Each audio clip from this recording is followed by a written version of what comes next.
Não, mas é do tamanho dele, né?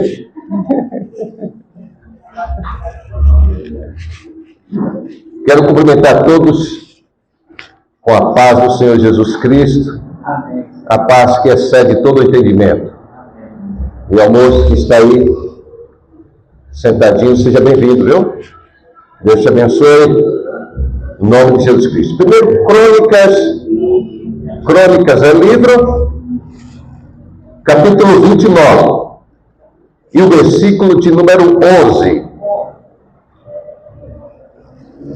Encontrou, irmão Belar? Aí, está afiado. Está escrito assim, olha lá. Tua é, Senhor, a magnificência e o poder e a honra e a vitória e a majestade, porque teu é tudo quanto há nos céus e na terra. Teu é, Senhor, o reino, e tu te exaltaste por cabeça sobre todos. E riquezas e glória vêm de diante de ti. E tu dominas sobre tudo, e na tua mão há força e poder, e na tua mão está o engrandecer e o dar força a tudo. Pode sentar-se.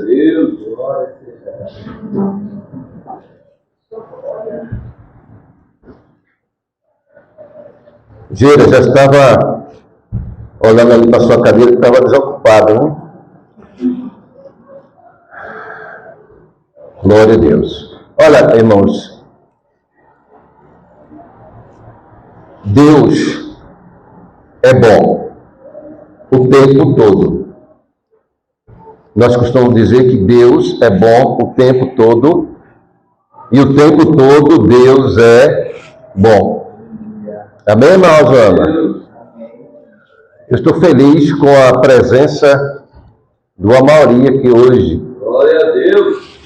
Eu sempre oro por vocês e menciono o nome de cada um. O Amauri precisou mudar para outra cidade, mas hoje Deus deu o privilégio de ele estar conosco, cultuando ao Senhor. Não é? Irmãos, Deus, Ele cuida de nós. Conforme o bispo falou aqui anteriormente, não são os bens materiais que tem que gerar a nossa alegria,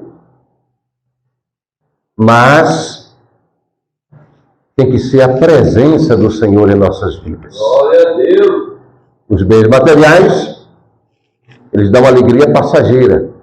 Você compra um veículo, né? Como o bispo falou, mas você tem também as despesas com ele de manutenção. Então você se alegra na hora que recebe, depois vem as faturas, né? O Gira comanda para o carro importado, então a despesa é maior, né, Gira? O Gira tem uma frota. O Gira é transportador. Mas assim, o que Deus faz? Deus abençoa a obra das nossas mãos. Então, quando a gente trabalha com honestidade, com seriedade, com dignidade, Deus cumpre a sua palavra e vai nos abençoando em todas as áreas das nossas vidas. E, irmãos, quando Deus nos abençoa, tem um propósito. Qual é o propósito de Deus nos abençoar? É a gente abençoar o nosso próximo. É a gente abençoar a obra de Deus. É a gente abençoar aquele que está em uma necessidade que a gente pode socorrer. Esse é o propósito de Deus. E o rei Davi, era um jovenzinho que cuidava das ovelhas do seu pai lá na malhada. Os irmãos dele, homens de guerra, então estavam a serviço do rei para defender a nação de Israel, guerreando. Mas Davi, um jovenzinho, mas ele estava cuidando com responsabilidade daquilo que o seu pai havia incumbido. Amém, irmãos? Amém. Glória a Deus. Então, preste atenção. Quando Deus nos dá uma responsabilidade, seja para varrer o templo, seja para limpar uma cadeira, seja para você dar uma carona a alguém, seja para você levar um alimento a alguém, seja para você dar uma roupa a alguém, seja para você socorrer alguém com um valor financeiro, aquela tarefa que parece pequena, ela não é pequena, ela é importante para aquele momento. Os irmãos estão entendendo? Então, através dessa tarefa, Deus faz o quê? Nos coloca em outras maiores. O que aqui a palavra diz? Quem é fiel no pouco, Deus coloca sobre o muito. Se a pessoa ela é infiel no pouco, não tem como Deus honrá-la, colocando em uma posição mais elevada. Não tem, é princípio de Deus. Você entra numa empresa para começar a trabalhar, se você não tem uma faculdade, não tem uma posição elevada já em uma profissão, você vai começar com uma profissão pequena, mas de acordo com a sua capacidade, o seu esforço e a sua dedicação à empresa e o seu objetivo com a empresa, que a pessoa pode trabalhar numa empresa e ela não tem objetivo com aquela empresa também. Mas se ela tem objetivo dentro daquela empresa, então ela vai fazer o quê? O seu melhor. E ela vai ter o que de volta da empresa? Recompensas. É uma lei natural. Então, com Deus também não é diferente. O Senhor Jesus deu um comando para a gente, em Lucas capítulo 6, versículo 38, está escrito assim: dai e dar-se-vos-á. Está vendo? Dai e dar-se-vos-á. É um princípio de Deus. Você dá uma porção, seja uma porção de amor, seja uma porção de fé, seja uma porção de dinheiro, seja uma porção de qualquer coisa. Você deu, o que é que o Senhor está dizendo para nós? Jesus, dai e dar-se-vos-á. Então, todas as vezes que a gente abençoa, a gente é abençoado. Então, sempre que você presta um socorro a alguém, aquele alguém poderá não lhe prestar um socorro, mas Deus vai levantar outra pessoa em outro momento, em outro lugar, que você vai precisar e ele vai lhe socorrer. Entende por quê? Porque você semeou uma boa ação. Então, por isso que Jesus está dizendo, dai e dá-se-vos-á. E quando ele dá o quê? Boa medida. Deus nunca dá para nós aquela quantia que nós demos para ele. E quando eu estou falando de quantia, não estou falando simplesmente de dinheiro. Eu estou falando de todos os aspectos. Amém?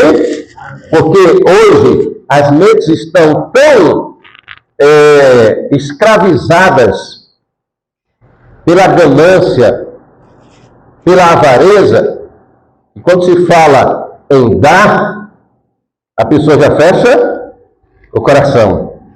Então, esse é o ganancioso, é o avarento.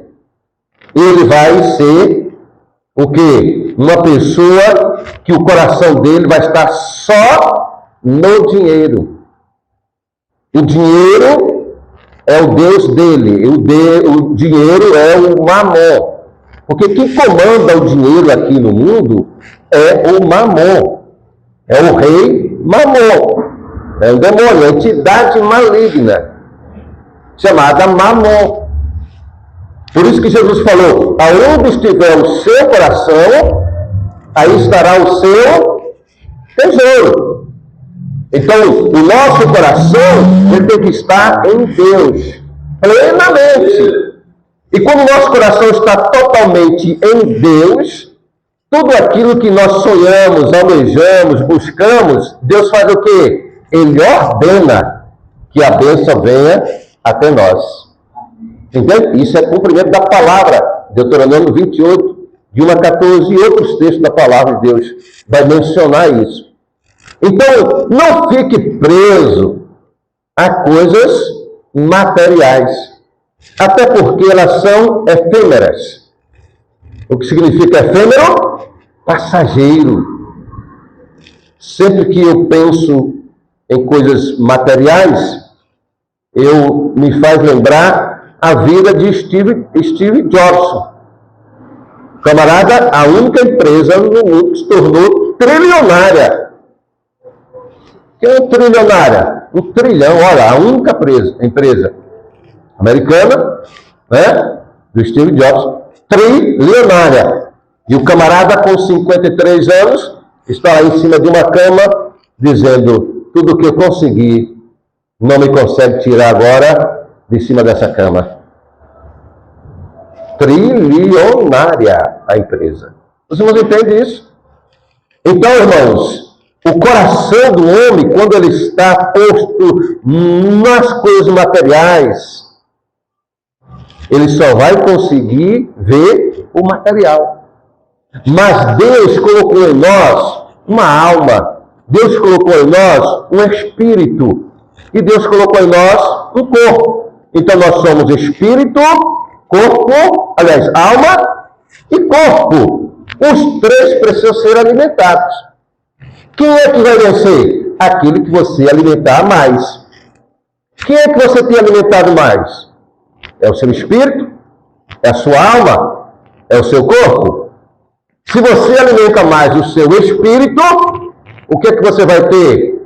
Paz de espírito. Você vai ter segurança, você vai ter firmeza. Então, quando alguém olhar para você, se você está curado interiormente, eu, por exemplo, na minha adolescência, eu sofri muito na escola. Mas eu nem estava aí. Eu rebatia também e está tudo certo. Eu bater, eu vou. Está tudo certo. Então me chamavam de topogis. Por que me chamavam? Até hoje eu nem examinei o que é o topogis, rapaz. Eu concentrei na palavra topogis, então me chamavam de topogis. Por quê? Aí eu fui descobrir porque a minha orelha é grande. Então, a orelha do meu avô, a orelha de fazendeiro, orelha grande. Então, o que acontece? Eu fui estudar e analisar a importância da orelha. Você está entendendo? Em vez de eu ir matar aquele que estava me atacando. O bullying. Bullying é uma palavra bonita hoje, né? Bullying. Então, o que acontece, irmãos? Aí, eu fui examinar a questão da orelha. Mas antes de examinar a orelha, eu comecei a examinar aquele negócio grande, redondo, que recebe da TV, coloca antena parabólica. Aí, olhando para a antena parabólica, por que a antena parabólica é tão grande? Porque a antena parabólica precisa receber bastante informações. Você está entendendo? E aí, quando eu olhei para a minha orelha, eu falei: é por isso que ela é grande. É para que eu possa receber mais informações, ouvir mais e falar menos. Então você veja como Deus é bom e maravilhoso. Mas por que isso, irmãos? Por que aconteceu isso? Primeiro, porque Jesus Cristo me curou na minha alma. Eu fui curado na alma. Mas a pessoa que não é curada na alma, o que ela tem na alma? Amargura, tristeza, decepção, vontade de morrer, dizer: nada presta aqui nesse mundo, esse Deus não vale nada, o planeta Terra que pegue fogo logo, os astros venham, entendeu? Só baboseira. Por que isso? Porque o relacionamento dele com Deus está cortado. Qual foi a função de Jesus vir à Terra? Foi recompor esse relacionamento do homem com Deus, que só pode ser recomposto através de Jesus Cristo. Quando o homem se arrepende dos seus pecados, confessa os seus pecados, aí ele se volta para Deus, Deus se volta para ele. Entendeu, Diácono Geraldo? O coração está limpo? Aleluia! Hoje é dia de cajado, viu? Irmãos, então você veja o amor de Deus para conosco. E aí, voltando agora ao texto que nós lemos, essa semana eu estava orando aqui, no salão da igreja, e também em casa, e meditando sobre esta palavra que o Senhor me deu no decorrer da semana, e analisando a vida de Davi. Quando nós analisamos a vida de Davi como rei em Jerusalém, em Israel, Davi reinou por 40 anos. Ele reinou 7 anos em Hebrom. E depois ele reinou 33 anos em Jerusalém. Por isso que Jerusalém é chamada Sião. E é de lá que Jesus Cristo irá reinar, quando ele voltar. Jesus Cristo vai reinar de Jerusalém. Por isso que o terceiro templo está sendo construído. Para que está sendo construído o terceiro templo? Está sendo investido bilhões, isso aí. Para quê? Para que o anticristo comece a governar lá de Jerusalém. Tem aquele período dos 7 anos, aí os 3 anos primeiros, 3 anos e meio, o anticristo vai estar reinando, dizendo que vai resolver o problema do sol, o problema da lua, o problema da água, o problema da fome, vai trazer paz para a humanidade. Ele vai fazer coisas extraordinárias. Ele é político, o anticristo é político. Então ele vai estar se reunindo com as nações, trazendo esse projeto. E as pessoas e as nações vão estar aplaudindo. Olha, chegou o anticristo. Agora nós temos um governo mesmo de verdade. Aí Israel, por não crer em Jesus Cristo como seu único e suficiente Salvador, por ter rejeitado Jesus Cristo, e estão esperando o Messias chegar, vir ainda pela primeira vez. Nós estamos esperando a volta de Jesus Cristo. Os israelitas estão esperando ainda a primeira vinda de Jesus, o Messias. E aí o que acontece? Eles vão abraçar o anticristo e vão submeter ao governo do anticristo. E quando eles submeterem ao governo do anticristo, porque Satanás ele trabalha com astúcia, com artimanha. Astúcia quer dizer artimanha. Então ele vai usar estratégias astutas para conseguir prender as pessoas. Então quando der os 3 anos e meio que o governo do anticristo estiver reinando, aí Israel vai descobrir que o anticristo não é o Messias que ele estava esperando. E aí vai gerar o quê? Guerra. E depois virá a guerra do Armagedon, lá no final da grande tribulação. Mas não é esse ponto que eu quero enfatizar nesta manhã. Eu quero enfatizar a respeito da vida de Davi e do texto que nós lemos aqui. O que Davi passou e a grandiosidade que Deus fez com Davi e o reconhecimento de Davi para com o seu Deus, o Todo-Poderoso. Amém? Então, quando a gente analisa o pecado que Davi cometeu, aí a pessoa fala assim, por que na Bíblia está escrito sobre o pecado de Davi? Justamente, só não de Davi, mas de outros. Por que está registrado na Bíblia? Que é para que as outras gerações não voltem a praticar o que ele praticou e outros praticarem. Então, a Bíblia vai dizer para nós que aquilo que está escrito é para que a gente não cometa o mesmo que os outros cometeram. Então, Davi estava com seu exército no campo de batalha. E ele também deveria estar no campo de batalha, como rei. O rei tinha que estar sempre na frente da batalha. Mas Davi mandou o seu comandante, Joabe, e ele ficou no palácio, passeando. Olha, Ele está lá passeando no seu palácio, mas de repente ele avista uma mulher linda lá embaixo, tomando banho. E ele olhou e Satanás cochichou no ouvido dele, disse, olha, essa aí serve para você. Agora você imagina, o camarada tinha várias outras mulheres, que pela lei do Senhor não deveria ter. As pessoas confundem. Salomão teve muitas mulheres e que ele hoje tem que ter muitas mulheres. Isso foi um ato de desobediência ao Senhor, aos princípios de Deus.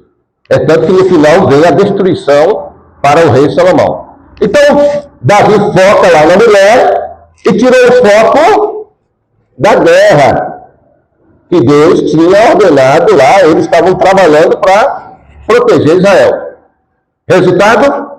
Chama um soldado seu e manda buscar a mulher.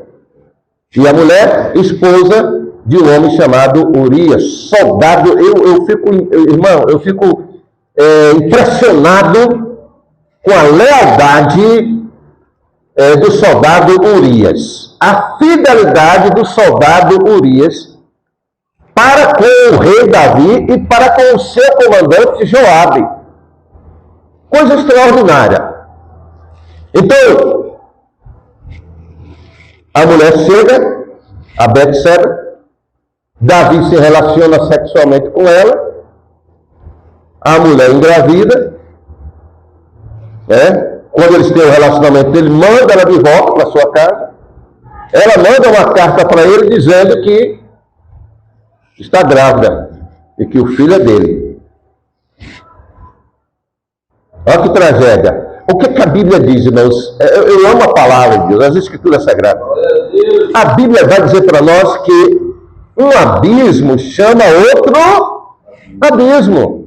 A ruína, um abismo, chama outro abismo. Uma pessoa que é mentirosa, ela sempre tem que criar uma outra mentira para encobrir uma mentira, e cobrir mentira, e chega um momento que não tem mais como mentir, e a verdade cobra, chega à porta, bate a porta. Que é a justiça de Deus. Então, Davi agora manda buscar Urias lá no campo de batalha para dar um banquete para Urias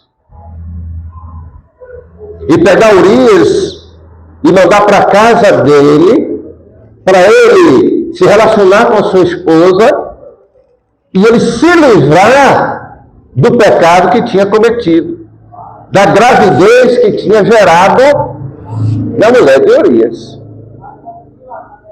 Irmãos, isto é terrível. Mas só que quem é que está no comando de todas as coisas? Deus. Aquilo que o homem faz encoberto, seja o empresário, seja o padre, seja o pastor, seja quem for, o Senhor trará à tona.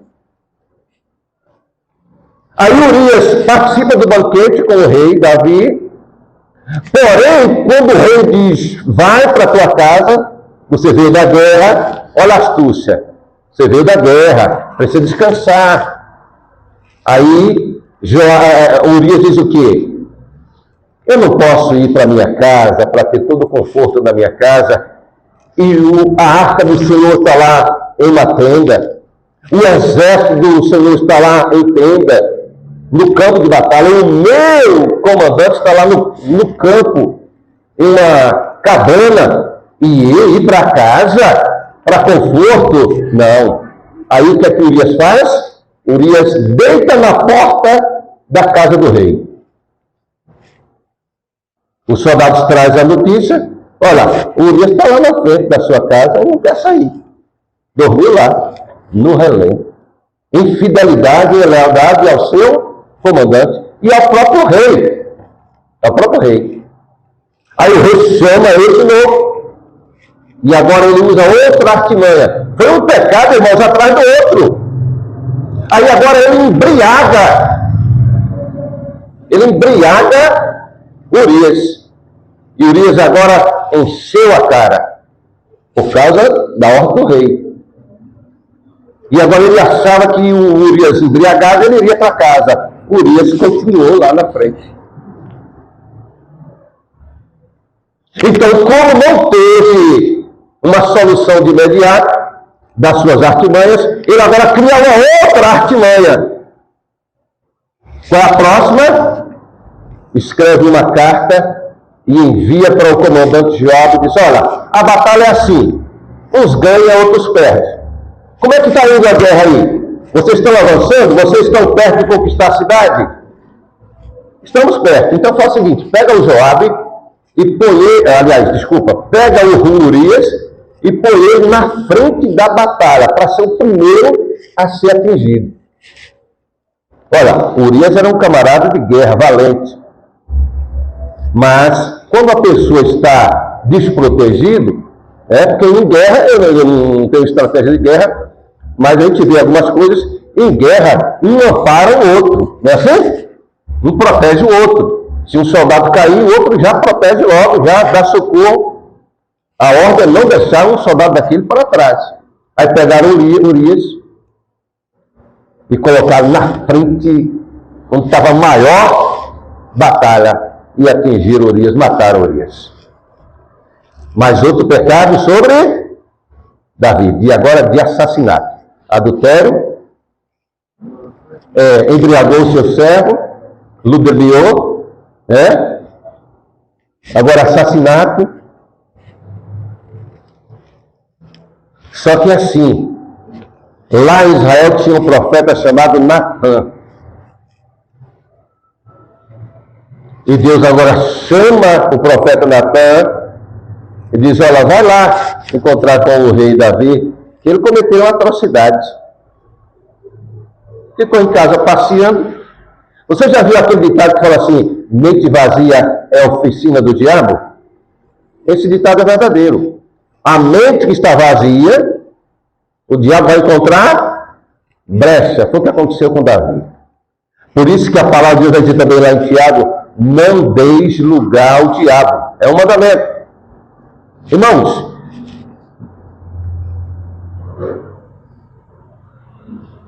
o profeta Natã chega ao palácio do rei e conta uma historinha, porque o caso era grave, era com o rei, não era com qualquer pessoa, era com o rei.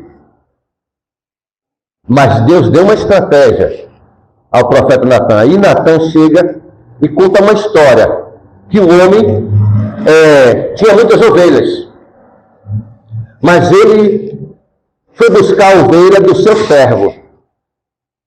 E tomou a ovelha do seu servo. E foi contando a história. No final, Davi olhou para o profeta Natã e disse: esse homem é digno de morte. Temos que matar esse camarada. Ah, é? Então esse camarada é você, rei. O rei entra em desespero, rasga ali suas vestes, corre para o templo e lá ele vai buscar o Senhor arrependido. É por isso que as pessoas não entendem, não compreendem. Por que é que Deus chama Davi de um homem segundo o coração de Deus? É porque Davi, toda vez que ele cometia um pecado, um erro, qualquer situação grave, ele corria para os pés do Senhor e pedia perdão, misericórdia, para não voltar a fazer de novo. Então, a arca ficava dentro do templo. Ninguém podia tocar na arca. Se tocasse na arca, morria fulminado, na hora. E Davi, desesperado, não estava mais preocupado nem com a morte. Corre para dentro do templo e lá ele se abraça com a arca. Olha a misericórdia de Deus. E não aconteceu nada com Davi de morte. Não foi fulminado. Significa o que é isso? Que Deus liberou o perdão para Davi. A arca, quando estava sendo transportada para Israel, lá dos filisteus, da região, só a arca balançou um pouquinho em cima do carro E Uzias foi tocar e já morreu fulminado. O camarada foi proteger a arca. Foi fulminado na hora, só porque ela pendeu um pouquinho. E Davi abraçou a arca. Ali significava o perdão de Deus para com Davi. Agora, lembre-se de uma coisa. E é isso que o cientista não entende, o crítico não entende, o carnal não entende, né? Como é que a pessoa faz tanta atrocidade dessa e depois vai dizer agora que é santo? É justamente o perdão. Ninguém pode pagar pelos seus pecados. Ninguém. Deus, quando você pede perdão, Deus lhe perdoa e lhe abraça. Mas o que acontece? As marcas do pecado, daquilo que a pessoa fez de errado, não se apagam. Quem matou não é perdoado. Quem mata é perdoado, sim, desde quando ele se converta de verdade. Desde quando ele abre o coração. Não importa o tipo de pecado não importa. No Deus, diante de Deus não tem pecado grande e pecado pequeno. Diante de Deus, confessou o pecado, deixou de praticar o pecado, ele recebe o perdão de Deus. Não importa o tipo de pecado. Então o que acontece? Davi foi perdoado. Mas as consequências dos atos do pecado dele veio sobre ele, veio sobre a sua família e veio sobre o seu reinado. Aí é que está o problema. Vocês estão lembrados desse caso aí, desse homem famoso, que agora deu umas pancadas na esposa? Ele deu uma entrevista dizendo: a minha vida aqui no Brasil acabou, agora ele vai para outro país. Eu mandei uma mensaginha para ele dizendo assim: você vai mudar de país, mas o teu coração continua sujo, alma suja. Então você precisa de arrependimento, de mudança, porque vai para outro país, mas a maldição... Eu preciso ficar dentro do nosso país. Também. Depende do caso, também. Então o que acontece?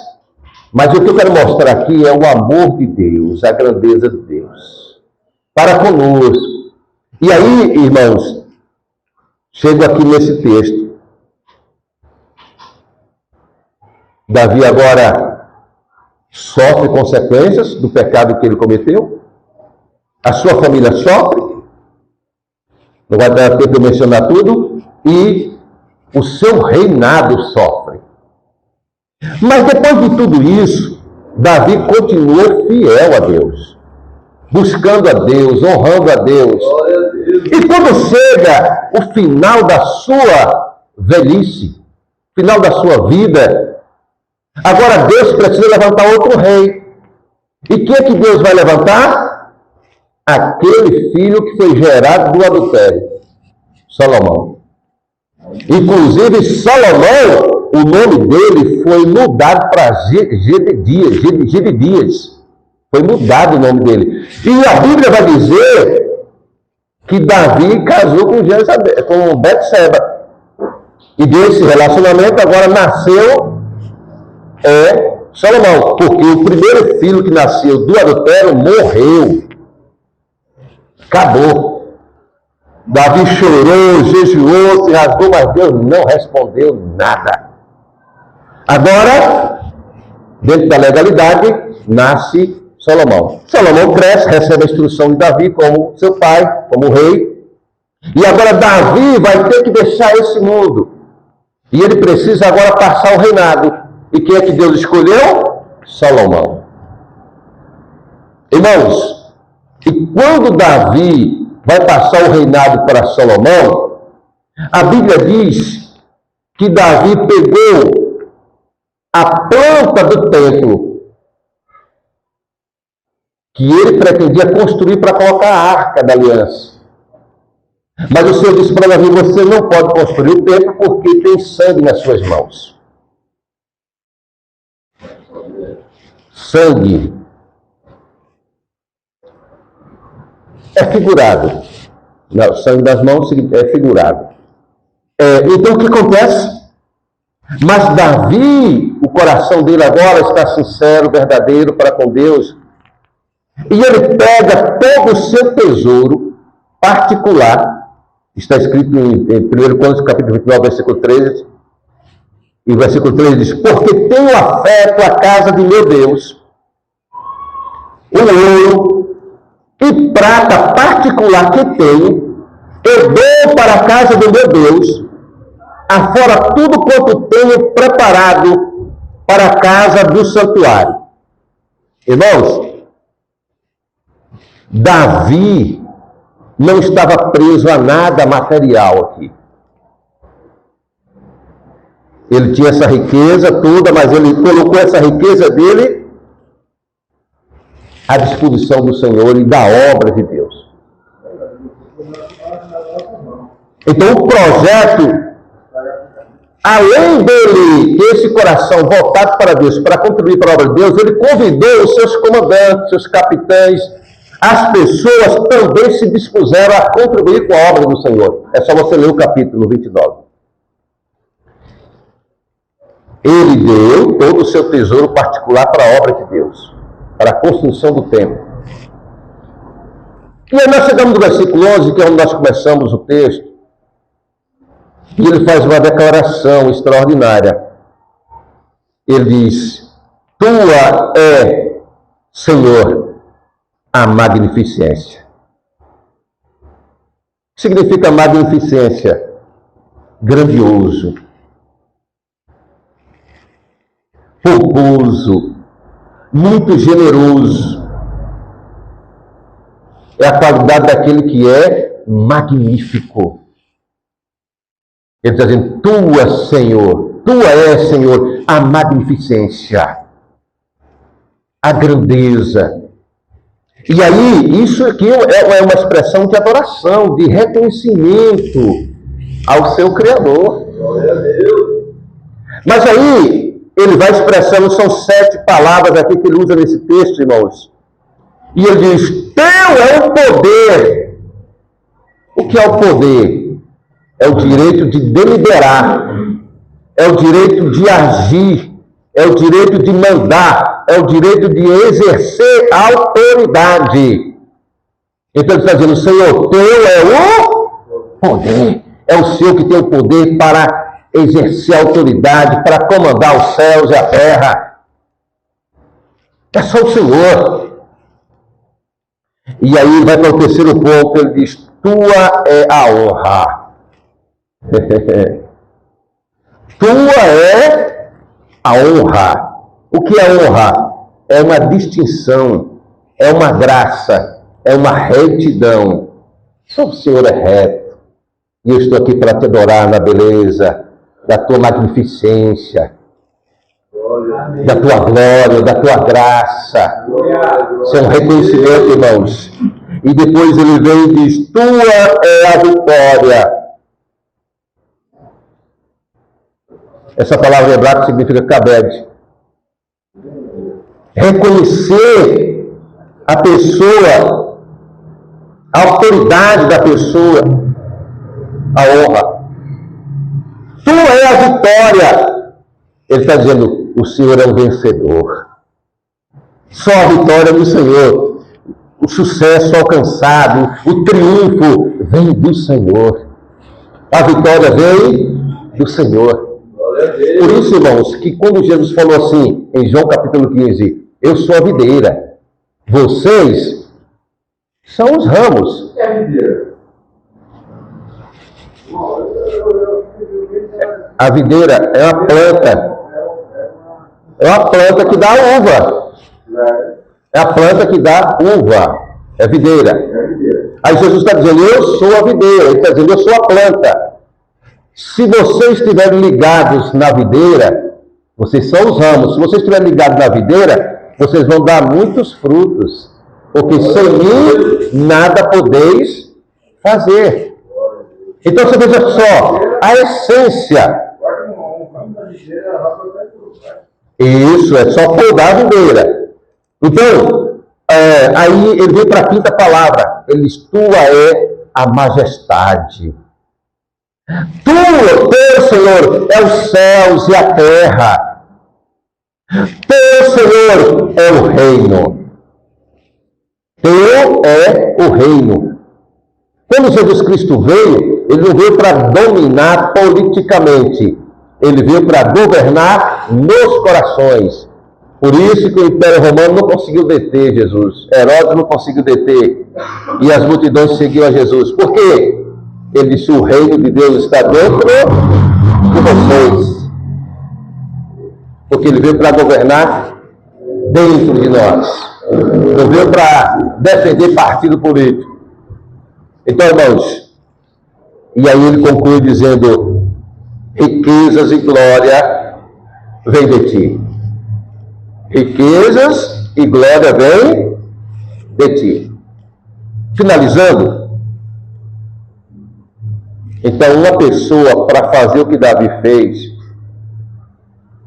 e quando nós vemos Atos dos Apóstolos também, a igreja primitiva vivia assim, é preciso haver transformação dentro para fora. Glória a Deus. Mas enquanto a pessoa é avarenta, é gananciosa, é miserável, e ela pensa só no material, ela não consegue contribuir com a obra de Deus. Porque o Deus dela é o dinheiro. Mas quando ela tem Deus de fato e de verdade como seu Senhor, aí ela vai dizer o que o Salmo 23 diz: o Senhor é o meu pastor, nada me faltará. Glória a Deus.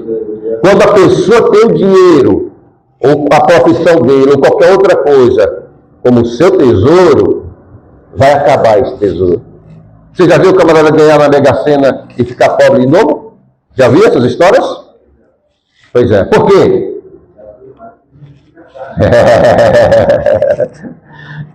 Irmãos, então, nesta manhã gloriosa, tenha um coração generoso. Quando você é abençoado, você faz o quê? Olha, quando eu sou abençoado, quando Deus me abençoa, é para eu também abençoar. Esse é o propósito. E vai chegar o momento de entrar naquele caixotezinho.